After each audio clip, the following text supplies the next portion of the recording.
বাক্কা টাকা গেছে প্রায় 1.5 থেকে 2 লাখ কম হবে না বাচ্চা তো তুইতে পারি অনেক দিন থেকে আর জায়গা বেশিয়া তাই না নিয়ে টাকা তুইলা ব্যাংক আগের দিন তো ব্যাংক বন্ধ আছিল ব্যাংকের টাকা তুইতে পারছিলাম না গরো তো আসিল আর ওই টাকাটাও নিয়ে গেছে গাড়ি বেশি গাড়ির টাকা রাখছিল হ্যাঁ আগের দিন আনিয়া তো ব্যাংক তো বন্ধ ছিল ব্যাংকে তুইতে পারছেন না না তো আর কারণে ঈদর লাগি না তো আর কারণে এগুলা নিয়ে গেছে কোন সময় করেন 7টা কত মিনিটও আমরা খবর পাইছি আমরা সাপ বাজার ছিলাম আমিও বাড়ি বানাইতেছি এখানে আমার ছোটো ভাইরও বাড়ি এখানে ও তাই দিন আমার অন্য বেড়া নিতেছে আমার আপন ছোটো ভাই ও ভয়ভর্তি করিয়া কালকে রয়েছে না আজকে ও থেকে ও ঘটনাটা মিলছে সিসি ক্যামেরা আছে সিসি ক্যামেরা একটা আছিল ও কোনার ইগুয়াইয়া কাছে খুলিয়া ফেলাই দিছে সিসি ক্যামেরা একটা আছিল তুকাইরা আমার ফুয়াইনতো তুকাইরা ফাইডা না খে আইলো খে না মিলেন না সিসি ক্যামেরা লাগাইলা ছিল আর পিছে দি ভাঙ্গিয়া পিছে দি খুলিয়া ওবাই বাড়িয়া গেছে গিয়া ফিচ চাইতে দি গেছে গিয়া লইয়া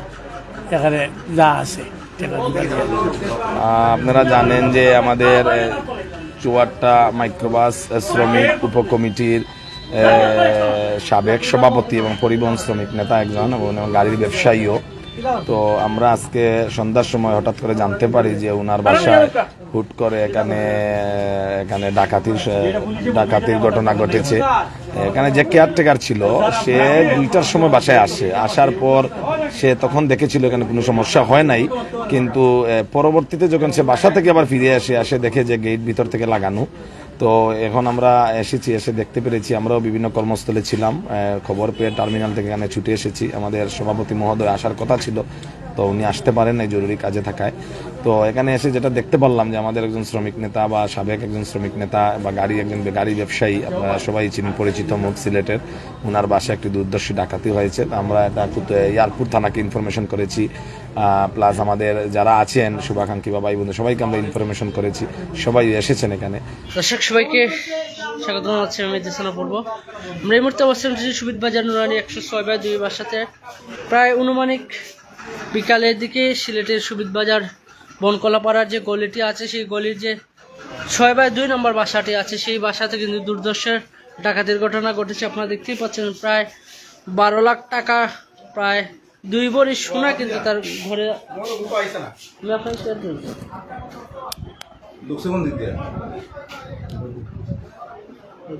12 লাখ টাকা এবং 2 ভরি সোনাল কিন্তু ইতিমধ্যে লুট হয়েছে। আমরা আপনাদেরকে দেখানোর চেষ্টা করছি। সিলেটের যে সুবিধ বাজার এলাকাটি আছে, সেই সুবিধ বাজার এলাকার যে 106/2 যে বাসাটি আছে, সেই বাসা থেকে কিন্তু তার যে দুর্দর্শের ঘটনা ঘটছে। আপনারা দেখতেই পাচ্ছেন, খুবই ভয়ানক অবস্থায় কিন্তু সেই ডাকাতিটি হয়েছে। আপনারা দেখতে পাচ্ছেন তাদের যে ফ্যামিলির পক্ষ থেকে যে ব্যাংকে কিছু টাকা জমানো হতো, সেই ব্যাংকগুলোও কিন্তু কেটে তারা লুট করে নিয়ে যায়। আপনারা দেখতেই পাচ্ছেন, খুবই পরিত্যক্ত অবস্থায় আছে। তাদের যে মাল সামানাগুলো আছে, সেগুলো খুবই দুর্দর্শক ডাকাতি করা জানে।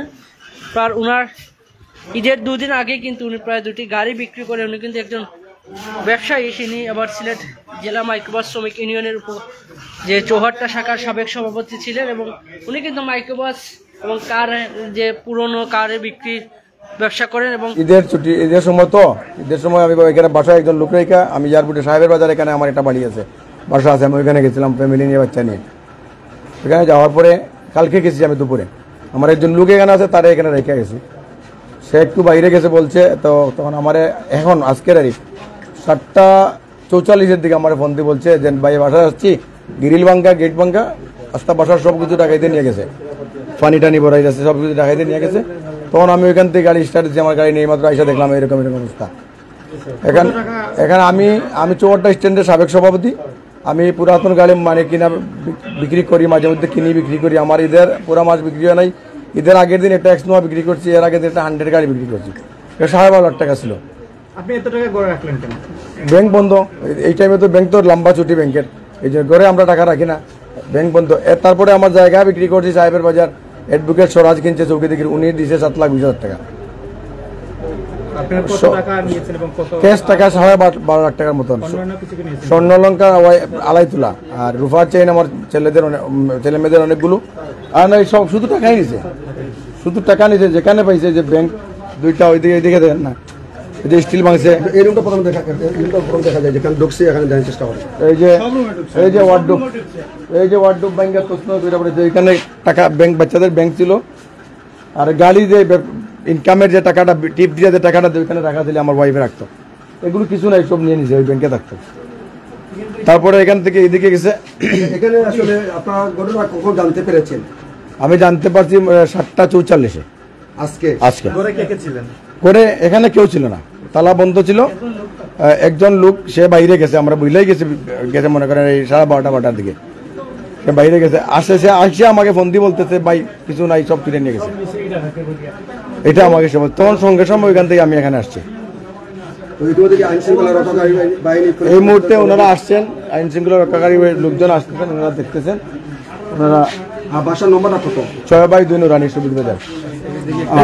তারপরে এই যে এই স্টিলটা এই যে ভাঙছে দেন, ও ভাঙিল, এই যে স্টিলটা ভাঙছে, স্টিল ভাঙে এখানে ছিল, সব তসমস করে নিছে, সব ভেঙে নিচ্ছে। কাপড় ছিল ওয়ার্ডরোবে, সব কাপড় টাপড় নিচে বলে এখানে। আমি একটা পাউন্ডের টাকা ওই জন্য চলে আসে, বাতিজার জন্য আমি কিছু টাকা তুলছিলাম। এটা হার্টের রুগী, আমার বন্ধু বান্ধবরা 5,000 টাকা দিয়েছে, অনেক কিছু টাকা আমি তুলছি ওনার বাতিজার জন্য। ওই টাকাটা ওইখানে নিচে ছিল, এটাও নিয়ে নিছে। তারপরে এখানে এটাতে ছিল টাকা, এটাতে ছিল টাকা, এই যে এখানে ভিতরে ছিল টাকা, ওইখানে আমার গাড়ির টাকা, আর ওই যে জমি বিক্রি করছি এই টাকাটা এখানে ছিল, নিয়ে গেছে। এইদিকে বাইরে হয়ে গেছে, এই যে এইদিকে এই যে 2টা তালা, এই দরজা খুলছে, ওইখানে 8টা দরজা আছে, এই দরজাগুলো এইদিকে বাইরে হয়ে গেছে। মানে কোন তারা গেছে কোন দিকে? এইদিকেই গেছে, ওইদিকে বাইরে হয় না। তালা মারা ছিল এগুলো না, এখানে এখানে ছিল পানির ফিল্টার, এখানে ছিল, এটা এখানে ছিল, খোলার কোনো কুদরতি নেই, লক খুললা ওইদিকে বাইরে হয়ে গেছে। এবং আপনাদেরকে আসলে জানানোর চেষ্টা করছি, বিশেষ করে আসলে এই বিষয়টি শোনার পর কিন্তু এখানে তারা এসেছেন। আমরা একটু কথা বলার চেষ্টা করব।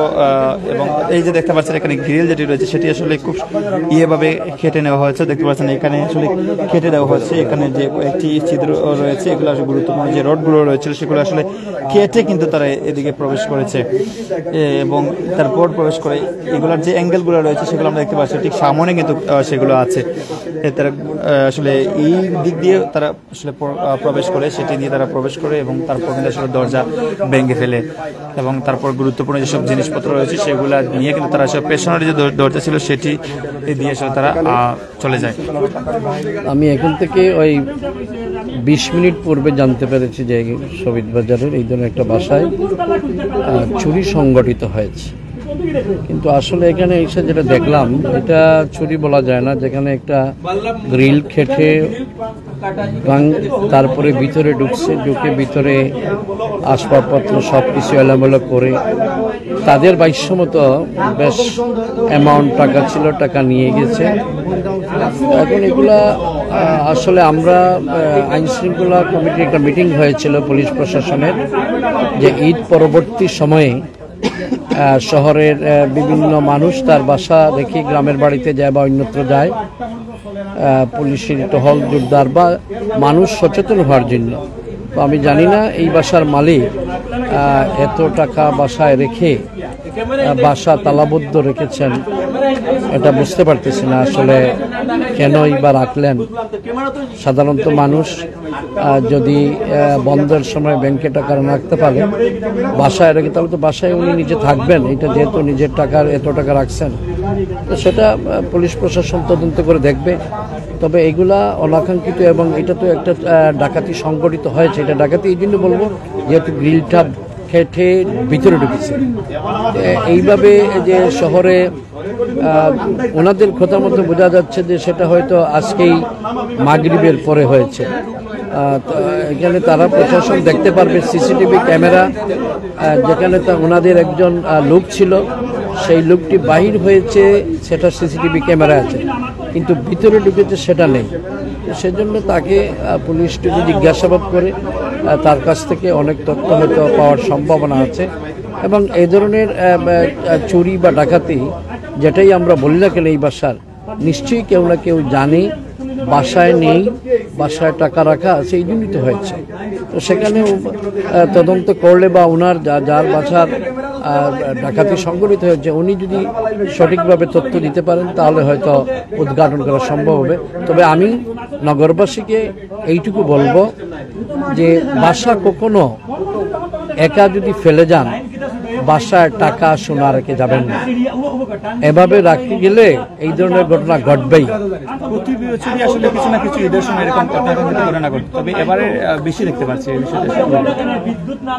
না এবারে বেশি বলতে আমি তো ঈদের পরে তো এটাই জানলাম, আর রমজানে আরেকটা হয়েছে এটা জেনেছি। সেটা তো যারা চোর ডাকাত তারা তো এই সময়টাই বেছে নেয় এবং তাদের নিয়োগকৃত লোক থাকে কোথায় কোন বাসা খালি আছে, বা হয়তো যিনি বাসা ফেলে যান উনারই কোনো লোক হয়তো কোনো না কোনোভাবে হয়তো ইনফরমেশন দিতে পারে। সামওয়ান ডেফিনেটলি এটা ইনফরমেশন দিয়েছে। ওনার বাসার মধ্যে যদি ওনার বাসায় গাড়ি বিক্রির টাকা এবং অন্যান্য টাকা থাকে তাহলে তো কেউ না কেউ জানে, নতুবা তো এখানে আসতো।